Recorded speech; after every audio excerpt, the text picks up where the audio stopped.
Hello there my fellow sim racers, this is Sim Racing Jason and welcome to today's video where I'm going to be jumping into RaceRoom Racing Experience to check out the new 2022 WTCR car pack. We're going to go for a quick blast around the wonderful Donington circuit as we find out what this new 2022 touring car pack is all about and more importantly which car I think is the best.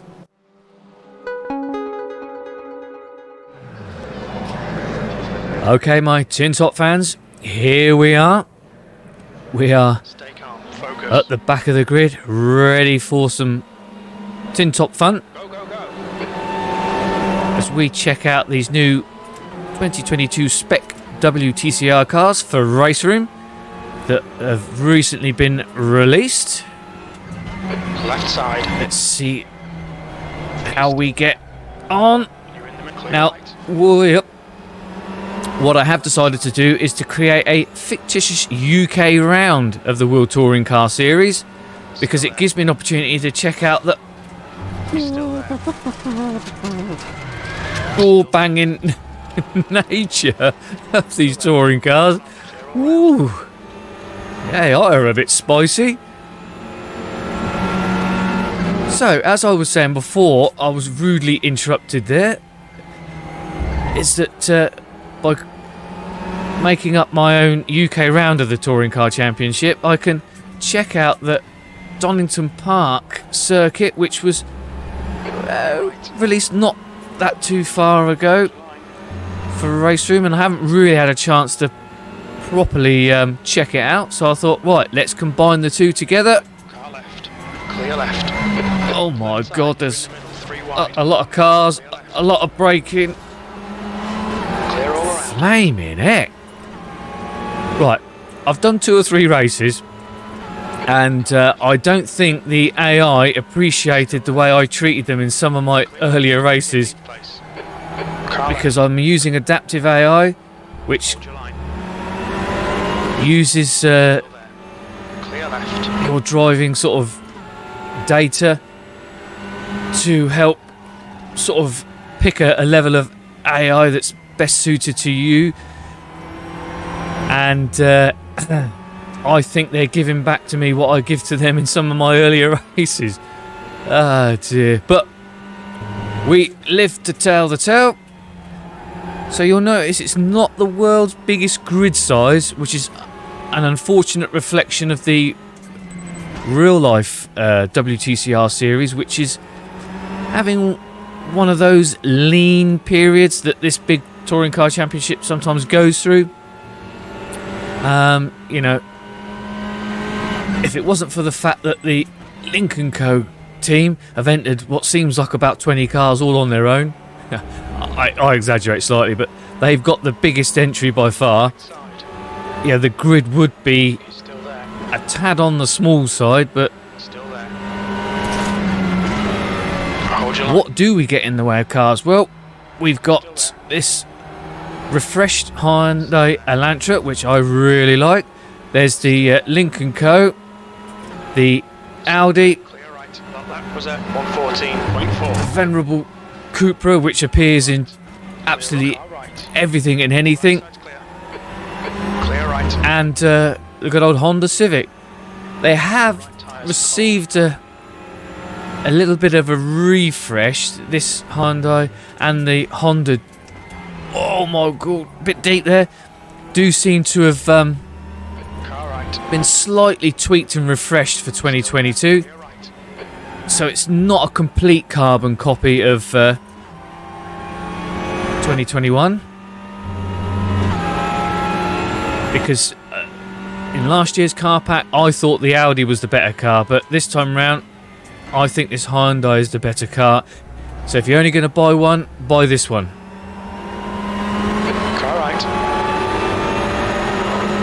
So let's have a little chat about what are they like to drive, because that's the important thing. Now this is one of the sort of longer wheelbase, larger cars, so it doesn't quite dance around as the Cupra or especially the Honda does, but it's definitely got that front wheel drive feeling to it, because remember, all the powers from these 2 litre engines is going through the front wheels, so you do get the power understeer if you're too greedy on the throttle on the way in, and You're locking your right rear.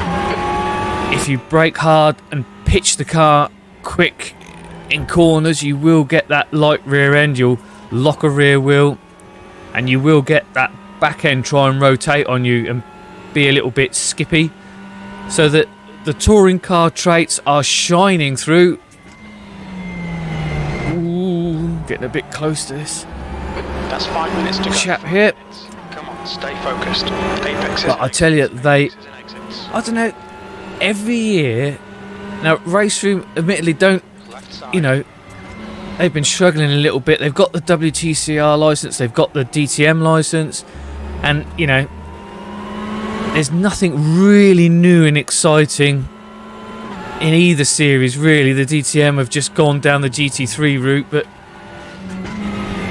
so the developers haven't had a great deal to work on. So what I have found they've been doing is they've been taking the opportunity to really fine-tune and hone the content, and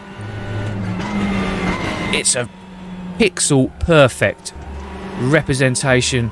You know, you've got all the liveries, you've got all the teams, the drivers, and I tell you, they absolutely just, bearing in mind that this is what, 2013, this title, it's DirectX 9, it still looks beautiful. I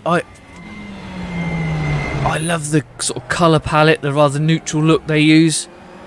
But the cars, look, they all look fantastic, crisp and clean. They sound beautiful as ever. Oh, here we go, and in here, I'm gonna. What do you reckon? Oh, no. Still there. And look at this adaptive AI. They're fighting with each other. They're fighting with me. RaceRoom is a title that you need to put a little bit of time and effort into, just to get the AI set up. I've yet to race another title. Maybe iRacing, but even then that's a faff to set up. But once you've put the time and effort in, the adaptive AI is just, I don't know, it's spookily good. Sometimes it almost has an air of humanity about it, the way that they jostle for positions with each other, make mistakes, come back at you. I don't know, it's, when it works, and I never failed to be impressed by how well it works with these touring cars, especially no matter what season you pick. He's still there. Clear left. Oh. Nicely done. But, you know, I know this isn't massive update, you know, it's never going to change the world, but we do get to drive the latest spec TCR cars at home in our front rooms. And I'm always be appreciative of something new and shiny to play with and check out. And you know what? It only cost me about £4. What's that? Price of a posh coffee. I've already had more value out of this than I would have, you know, a cup of coffee. So I'm happy. Your mileage may vary. It's, you know, down to you what you think is good value and what's not. But I tell you, oh, I don't know. I love anything new.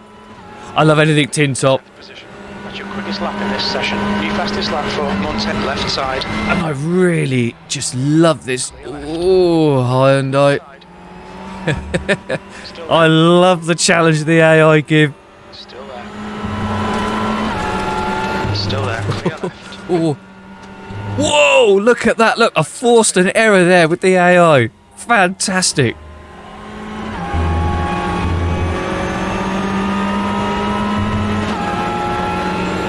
there we are, see? They're all, you know, I put him offline, I forced him into doing something that he didn't really want to do, and he stepped outside the comfort zone and lost it. That rear end went light as he braked, the weight transference, and the back end just looped it round.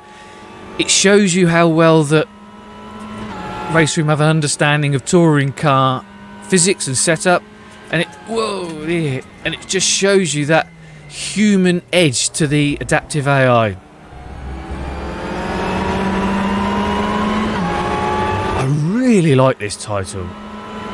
It's old, I know, and it hasn't got all the bells and the whistles that Clear left. your titles like Assetto Corsa have got, but Well done, Jason. Great move. Keep it up. it's just bloody good fun, and I love it. And it's why I keep coming back to it time after time. Do you know what? It looks right, it sounds right, and it feels right. And that's why I don't begrudge giving KW Studios some of my hard-earned money. But these new cars, regardless of how new they really are,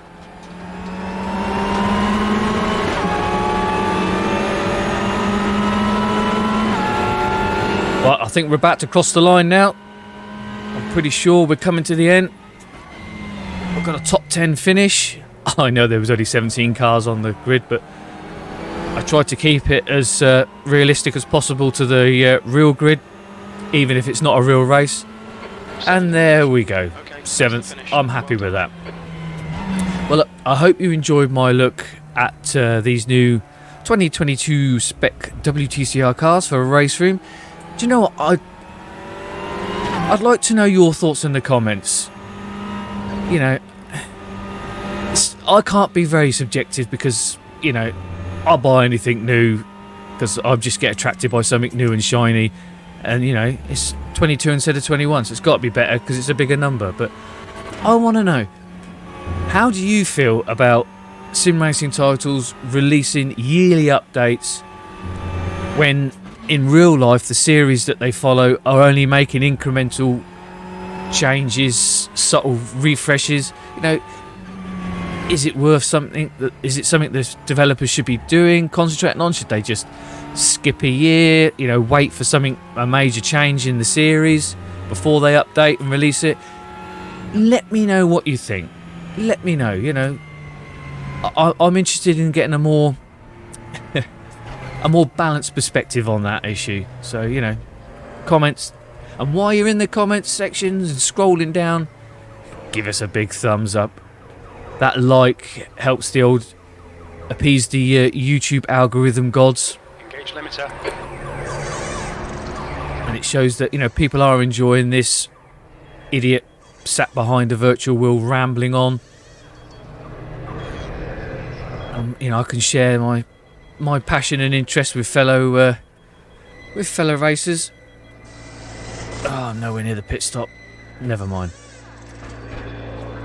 Okay then. Well, thanks for watching. Always appreciate you clicking that watch button and following along, and hopefully you found it informative and interesting. Don't forget, give us a follow on, you know, the Twitter, Instagram, all that lot. I post little pictures and clips.